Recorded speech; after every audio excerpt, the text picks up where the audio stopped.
So today we are going to start with our unit number 4, which is pavement materials. And now from this unit onwards, we will deal with terms related to pavement, that what goes into the pavement, how you can do it, and how you can construct it. Okay. So till now, what we had seen in the first 3 units, it was the concepts related to planning, the concepts related to geometric design, that how you will plan your road or take your road in the horizontal direction, in the vertical direction. And in the third unit, we had seen the terms related to traffic engineering. So that was, you can say, a sort of non-physical part, because when I say that when I tell you to imagine a road, so what first you will imagine is the road surface, whether it's a cement concrete road or a blacktop road. So you'll imagine that physical thing which is present there. Okay? And what we have studied so far in the first 3 units, that's more of a non-physical thing, that we were designing the geometrics, say. Okay? So geometrics, we were designing the horizontal curve. So horizontal curve, it will actually come on the picture when you construct the road. Okay? But you are not aware of what is going to be the horizontal curve or how it is going to be. Okay? Or you were not able to visualize it when you were designing itself. So that was the kind of thing that we had studied in the first 3 units. But now from this unit onwards, we will be dealing with the actual physical aspects of your road or a pavement. And to start with the physical aspect, first we will study that what all actually goes into your pavement. Okay, so from this unit onwards, you will see this term pavement, which is used predominantly everywhere. So now I'll not use the term road, but I'll use a technical term for it, which is pavement. Now this pavement is nothing but a road itself. We'll see just in a few minutes that what is actually a pavement and what is the basic types of a pavement. Okay. So this pavement is the actual physical thing on which your vehicles are going to run, okay, or your pedestrians are going to move.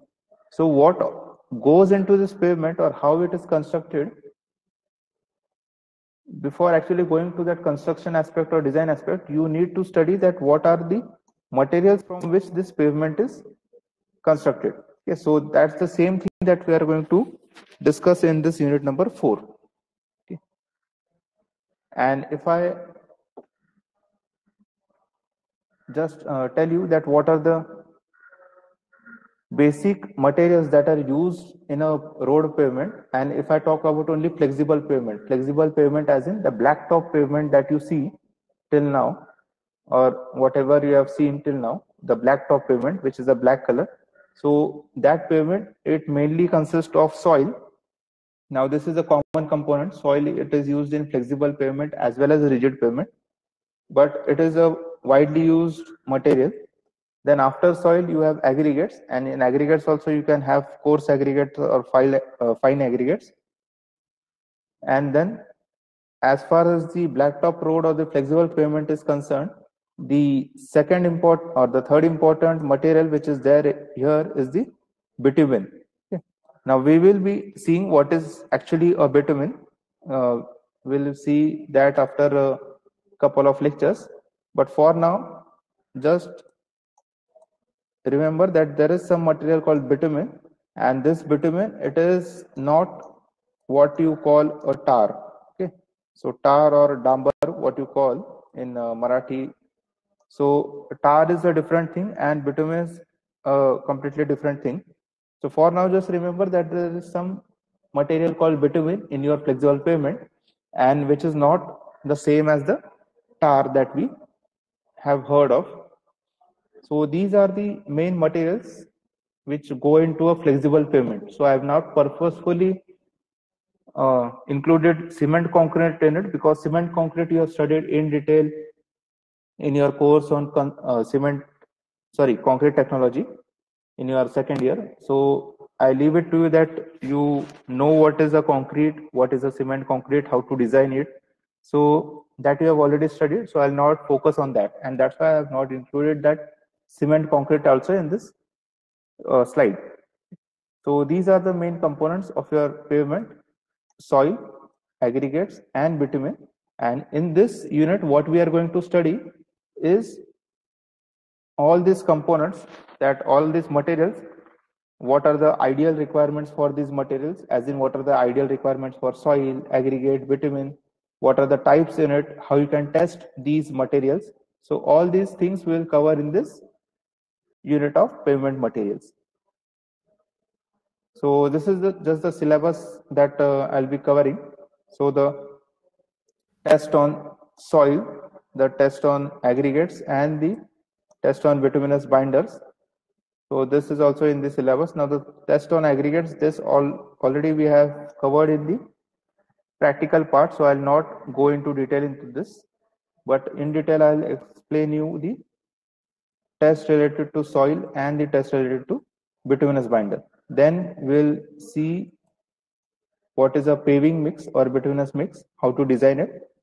Then something related to the gradation of your bitumen, modified bitumen, and then at the end, Marshall stability test. Okay. So this bituminous paving mixes and this Marshall stability test, it is sort of a related kind of thing. So this is the syllabus for this unit. Now, before actually jumping on to the materials that are used, I would like to first just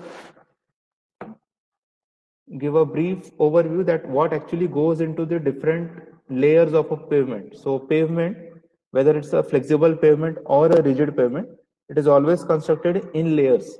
Okay? And each layer has its own characteristics because each layer has a different kind of material in it. So if I start with a flexible pavement, now remember flexible pavement is nothing but the black top pavement or the bituminous pavement that you see almost everywhere. So that is the flexible pavement. Now there is a reason why it is called flexible. We'll come to the reason later in the unit number 5. But now, for now, just remember there is something called flexible pavement, which is the black top pavement. Okay. So on the right side, under this heading of flexible pavement, what I'll show is different layers. And on the left side, I'll show that what are the components which go into the different layers. So the bottommost layer of your pavement is a subgrade layer. Okay. And this subgrade layer, it is generally made up of soil or a C5 soil. Okay. Soil as in completely fine soil, which has fine particles in it, or a C5 soil which has a bit of cohesion and a bit of angle of internal friction as well. So there are coarse particles as well as fine particles in this. Okay. So that forms the bottommost part of your pavement, that is subgrade, which is predominantly made up of soil. Then the next layer over the subgrade, which comes on top of the subgrade, is subbase. And this subbase layer, it is now a mixture of soil and aggregates. So you know what's a soil, you know what's an aggregate, and that too a coarse aggregate. So the mixture of that soil and aggregate, it will be used in this subbase layer. Over this subbase, the next layer you have is the base layer, and the base layer also, it is made up of soil and aggregate mix. But the difference between these two layers is the gradation. Okay. So I hope you all know what a gradation is. Gradation is nothing but the size-wise distribution of the soil particles or the particles within a soil mix. Okay. So the difference in gradation is what makes the two layers different, that is the base and the subbase. So though both of them have a soil and aggregate mix, but in subbase, the soil is a bit or the soil proportion of soil is more as compared to the proportion of aggregate, which is less. And the exactly opposite thing is there in the base layer, wherein the proportion of aggregates is more and the proportion of soil is less. Okay, so that's the difference between your base and subbase layer. Now over this base layer, you have a binder course, and this binder course, it is made up of bitumen and aggregate. Now this component has come into picture, that is bitumen. So till now, whatever were these layers, base, subbase and subgrade, you had seen there was only soil or aggregate used in these layers. But now what makes the pavement flexible, or what gives the pavement the name flexible pavement, is this material bitumen. Okay. So now this bitumen has come into picture in this binder course. Okay.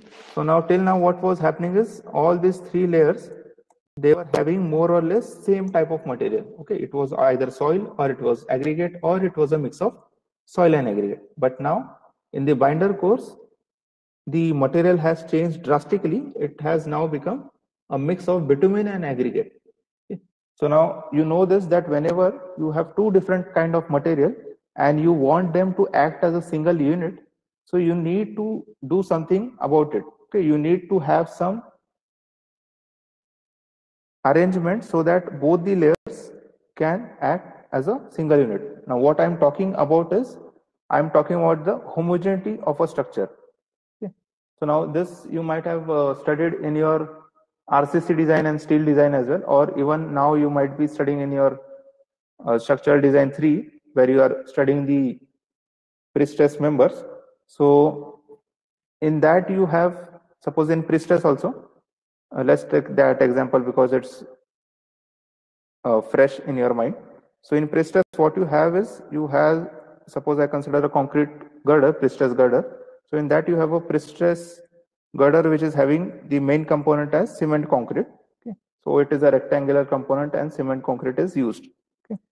And in between you have hollow ducts in which you are going to place your cables which are going to be tensioned later. Suppose it's a post-tensioned member.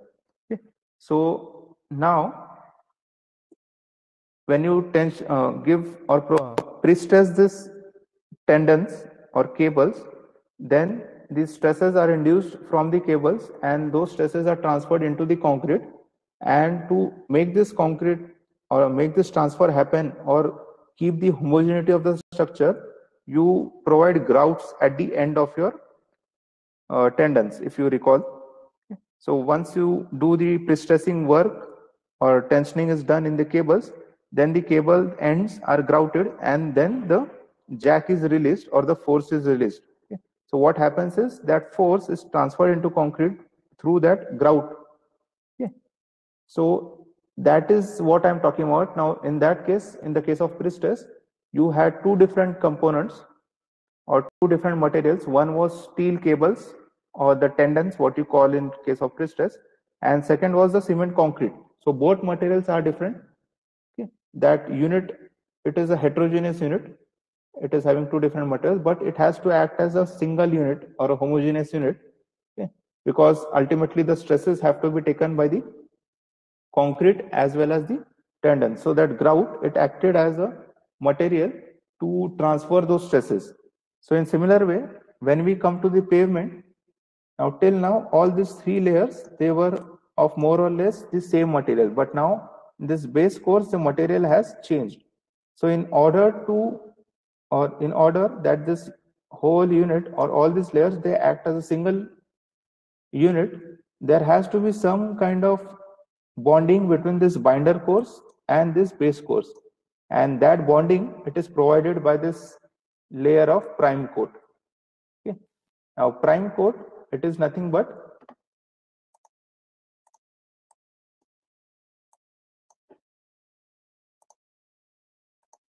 prime coat, it is nothing but a cationic bitumen emulsion, or it is a medium curing cutback bitumen. Now this bitumen emulsion or cationic bitumen emulsion or this cutback bitumen, these are new terms for you, but we will cover these terms in this unit itself later. For now, just hear out these terms, that you have something called a bitumen emulsion or something called a cutback bitumen, which is used as a prime coat. And now what this prime coat does is, it binds this binder course and base course. So now again, to understand the perfect working of this prime coat, will correlate it to the painting of walls. So you all know the component of the building, that is a wall. And after doing the plaster, suppose it's a red brickwork wall, you have done the brickwork, then you do the internal plastering either by gypsum or by normal cement mortar. Plastering is done, and then after that you have to apply a paint on that plaster. So right away you don't apply that paint. Okay, whatever might be the paint, it might be an oil paint or an enamel or a luster paint. You don't apply it directly, but what you do is you first apply a prime coat. Okay.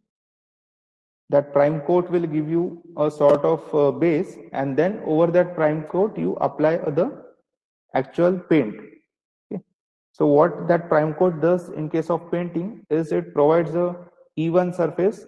Though the plastering has provided an even surface, the prime coat further provides a very even surface and a very clear surface. We do a whitewash kind of thing. So that's the prime coat. So that whitewash or that prime coat, it will provide a even surface, and then over that you can provide the paint of whatever type and whatever color you want. So same is the working of your prime coat in pavement. Now this prime coat, it will act as a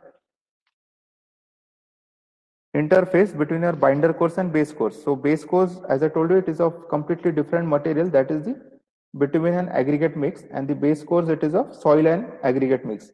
So in order that this two heterogeneous material will act as a single unit, there is a prime coat which holds together this binder course and the base course. Okay. So that's the working of the prime coat. Then over the binder course, you have a surface course, which is again a mixture of bitumen and aggregate. But now again, the difference between these two is again the difference in the gradation of your mix. Okay. So I'm using this term often, gradation, and if you are unable to recall what a gradation is, I suggest you to go back into your geotechnical engineering and go back to your first experiment of sieve analysis. So in sieve analysis, whatever table you create after the sieving, so that table is nothing but a table of gradation, and whatever the last column you find out, the percentage passing, so that is the grading of your mix. Okay. So again, coming back here, the difference between surface course and binder course is the material that goes into it, and the material also the gradation that goes into it. So in the surface course, you have this aggregates, or these aggregates are fine aggregates, more of a fine aggregates, and in binder course the size of the aggregates is larger. Okay, so that is the difference in the gradation in both the courses. Now again, here you see, though the surface course and binder course, it is made up of almost same kind of material, that is bitumen and aggregate. Okay. But then too, you need to something to bind these two layers as well, because what happens is whenever you construct a highway, suppose, or any road, whenever you place a binder course, you directly don't place a surface course over it. After placing the binder course, you let a temporary traffic move on it for a couple of days or for a month or so, and then after that you provide a surface course. Now by the time the temporary traffic or the binder course acts as a temporary surface, the traffic which has moved over it, it has caused the bitumen or the surface of that binder course to wear off a bit. Okay. It has become old as compared to the new layer which is going to be there in the form of surface course. So obviously there has to be a binding between this binder course and surface course. So there has to be the adhesion over there. So that adhesion is provided by something called a tack coat. And what this tack coat does is it sticks together this surface course and binder course. Okay. And this tack coat is again, it is made up of a material called as cationic bitumen emulsion, or VG10. Now VG10 also, it is a type of bitumen. We'll study this also in next couple of lectures, that what a VG10 actually is. Okay. So that is a tack coat. And once we lay this surface course, this is the topmost layer that we place. But now we all know that pavement, it is subjected to deterioration, and the main cause of deterioration of pavement it is the ingress of water. So we want that your pavement should be almost impermeable. So if it is impermeable, water will not go into it and it will not cause any kind of distress. So we have seen that in the lecture of highway drainage, that what happens when water goes inside your pavement from the top side. Okay. So to avoid that, you have a seal coat over your pavement which seals your pavement. Okay, it acts as a sort of lamination, you can say. So there is a sealing over your surface course, and this seal coat, it is again made up of either bitumen plus stone chips or bitumen plus very fine aggregates. Okay. So that is your seal coat, which is the final layer of your flexible pavement. Okay. So whatever this diagram you see on this right hand side, the different layers, these are the, or this is the cross section of your pavement. So you all know cross section of your pavement, it looks something like this, that you have a camber over it. Okay. Now I have just removed the camber because camber we have already studied in geometric design. So I have not shown camber over here, but what I have shown is the different layers that are there in this pavement. Okay. So those are shown over here. So this is the typical layers of a flexible pavement and the components that are used in it. So now you see why it is important for us to study the different materials. Okay, that's why we have dedicated a complete unit to the pavement materials, because ultimately whatever material you use, whatever quality material you use, that will reflect in the quality of your pavement when it undergoes the desired traffic. Okay. So this is the flexible pavement. And now coming to the rigid pavement, now you'll come to know the difference very well. So the base layer or the bottom layer is the same, that is subgrade, and it is made up of again the same materials, soil or a C-file soil. But now here one thing you see, that there is something written as minimum 8% CBR. Now again the CBR term we are going to study in detail. Okay. But for now just remember something, that there is something called CBR value, and your subgrade has to be made up of a soil which is having minimum 8% CBR value. Okay. Over this subgrade, again you have a subbase layer. It is made up of soil and aggregate mix, just like it was there in the flexible pavement. Now over subbase, here you have a drainage layer. Now this drainage layer, it is specifically made up of aggregate mix to avoid the issues of subsurface drainage. So subsurface drainage you have seen in the highway drainage part. So in that you had something called cutoff layer or a drainage layer or a filter layer. So this drainage layer over here, it acts as the one which will cut off the capillary rise, or it will cut off the seepage of your water into the pavement. Okay. Or it will not cut off the seepage, actually it will allow the water to flow within it, but towards the drains. It will not allow the water to damage this subgrade part, because once the water reaches the subgrade, and subgrade it is made up of soil, and once it reaches the subgrade, then it will just make a mess over there. It will decrease its CBR value. It will make your subgrade muddy and slushy, and then decrease the strength of your pavement, and that will lead to failure of your pavement. Okay. So this drainage layer is important from the smooth functioning of the rigid pavement. Over this drainage layer, you have a DLC layer, that is dry lean concrete. And from the name itself, you will come to know it's a concrete, cement concrete, but it's a dry lean as in it is a low strength cement concrete.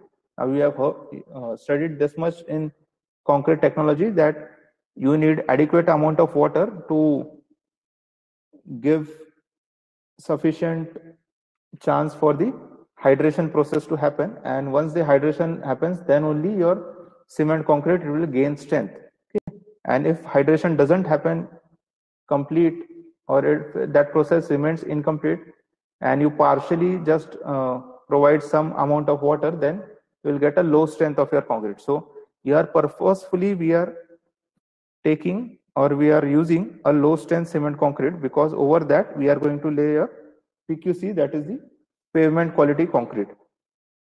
Okay, and this PQC, it is a proper cement concrete, and minimum grade of this PQC, it is M40.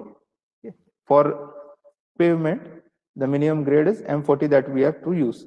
Now, why this DLC has come into picture? Because if you see here now, till here what we had is, we had either soil or we had soil aggregate mix or we had aggregates.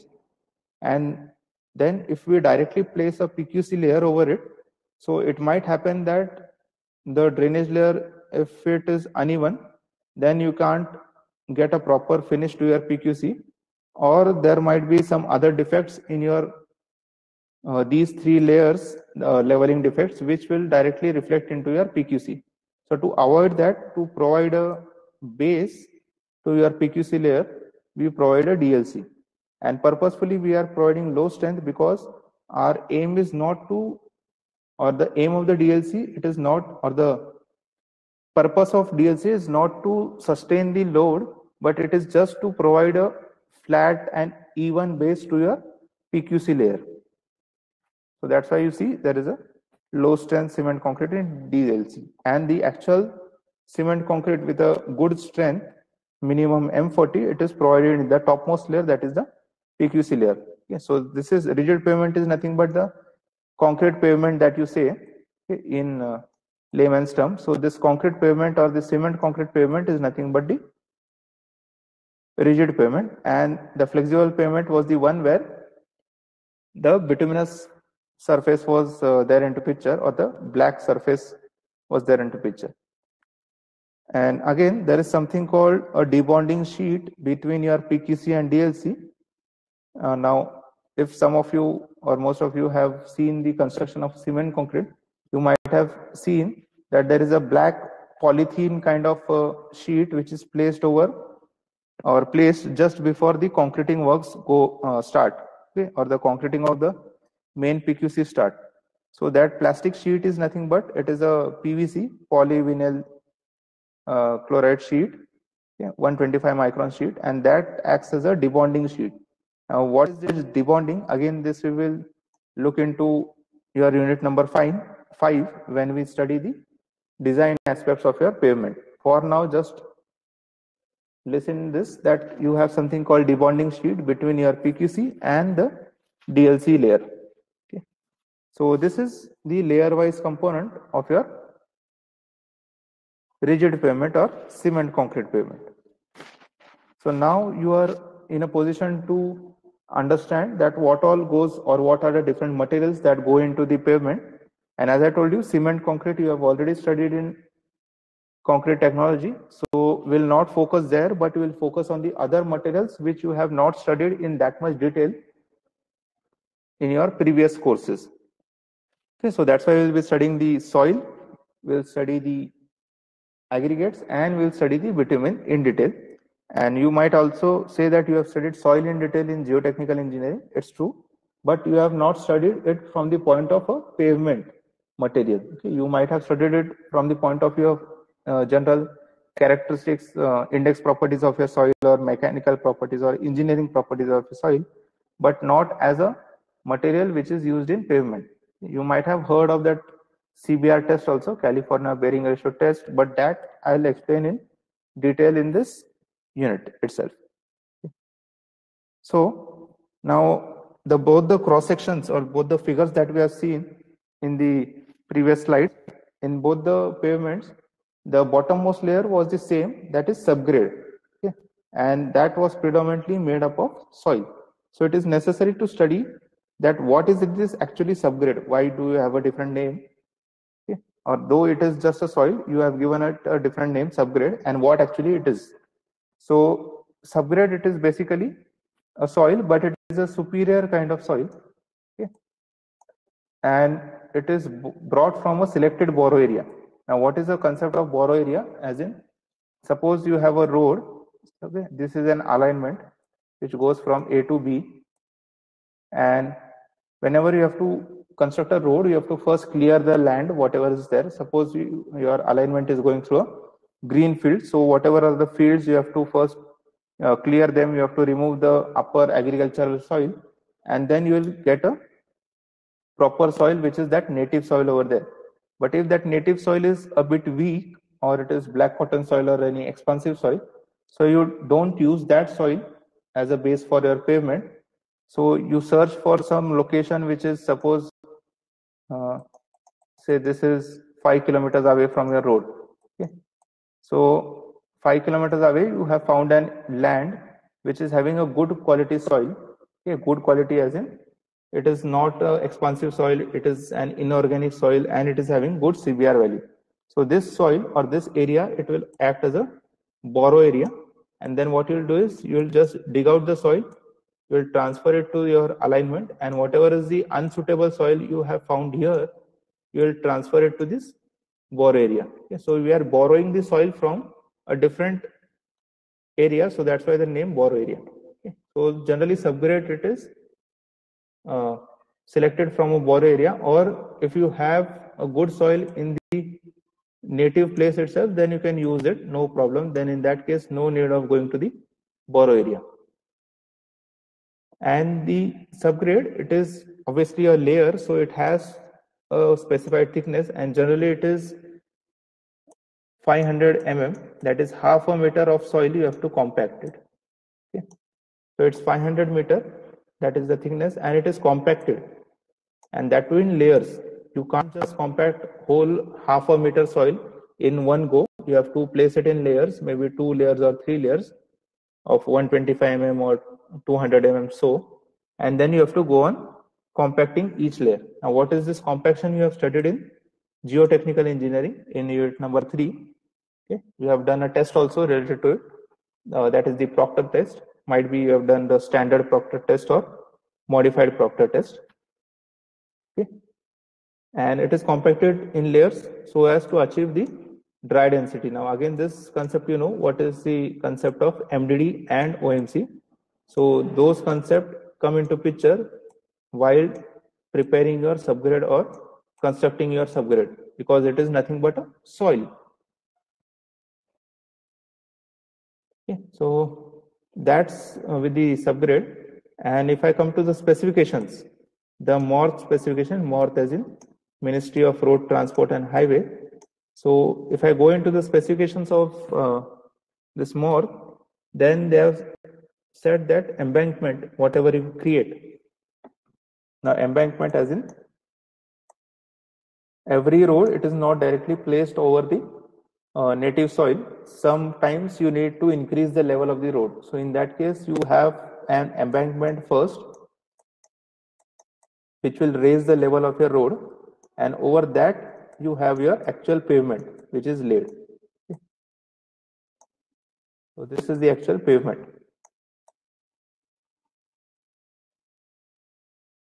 So if you are constructing a pavement over an embankment, so this embankment is also made up of soil itself.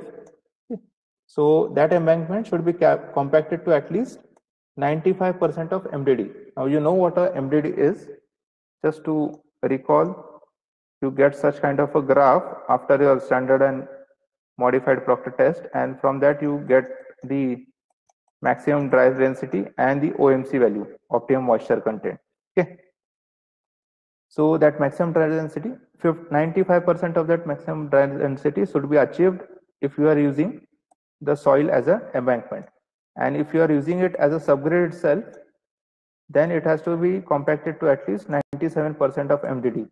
Now these two limits are very essential, because if you don't compact it properly, and if you then place other layers of your pavement, that is the subbase and the base and the binder course and all that, then your subgrade, if it is under compacted, then it will get compacted under the load of all these layers over it. Okay.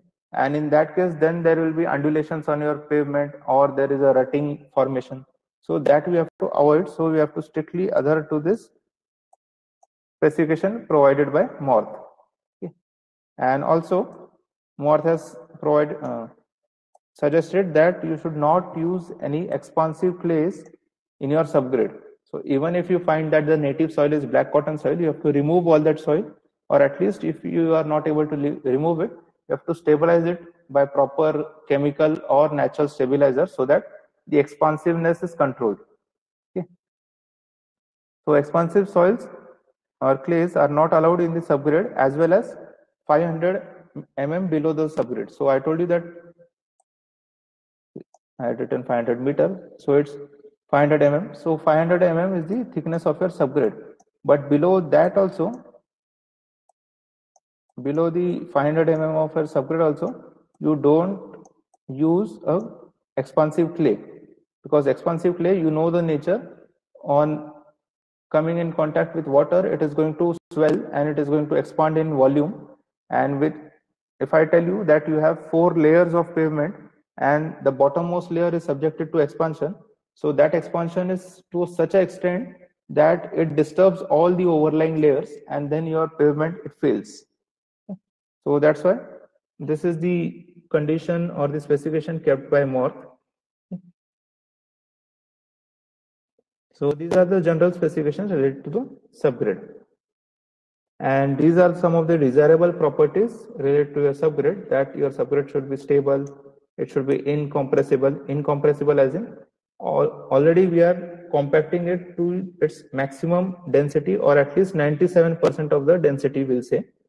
So further that, it should not get compressed by the overlying layers or even by the moving vehicle loads. So if that happens, then your subgrade is not going to sustain and it is going to fail. And eventually your pavement is going to fail. Then permanency in strength, as in I told you that there is something called CBR value, which is the California bearing ratio, which defines the strength of your soil. So this strength or this CBR value, if it is 8% during the construction, so afterwards also during its design life of the road, it should remain 8%. It should not happen that due to ingress of water into it, it has degraded to 5%. So in that case, your pavement is going to fail again. Then it should not be susceptible to volumetric changes, as in whatever is the effect of water seepage. So the volume of your subgrade, it should not change. And also it should be, or it should be properly permeable so that there is a good drainage. We say that we are not going to allow water to go inside the pavement, but then too, some amount of water percolates inside. You have seen in the discussion of highway drainage that what all are the ways in which water can go inside your pavement. So due to that, we should be ready that even if water goes into your pavement, it should be drained off properly. Okay. So that's why your good drainage point is coming into picture. And then ease of compaction. We are saying that we are going to compact the subgrade to 97% of MDD. So obviously, it should not happen that for achieving this compaction level itself, you require a huge machinery or a lot of effort or a lot of time. So that should also not be the case. The soil should be easily compacted. So these are some of the desirable properties of your subgrade.